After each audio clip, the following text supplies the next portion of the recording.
Austatud järvamaalased, austatud külalised, skulptor Ilme Kuld, luues skulptuuri laululina, sai inspiratsiooni Järvamaa laulu- ja tantsupidudest.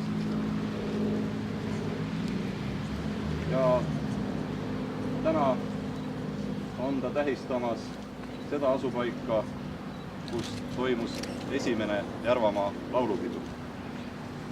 Ja ei ole paremat traditsiooni, kus süüdata Järvamaa laulu- ja tantsupeo tuli, kui seesama asupaik siin.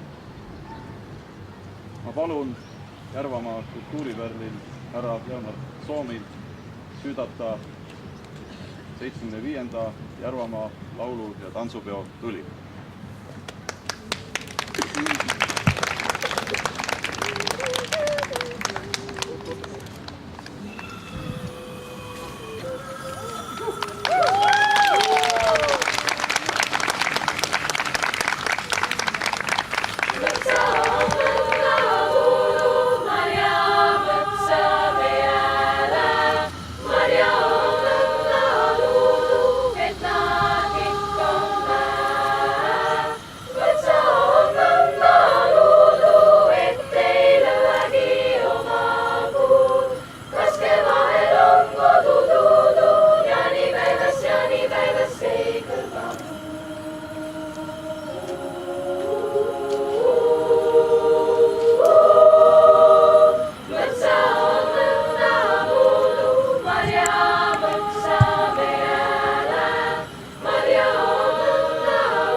Head pidulised, ja nüüd ma paluksin teil kõiki üheskoos asuda teele koos laulu- ja tantsupeo tulega tantsupeo paika. Nii et moodustame ühe vägeva rongkäigu ja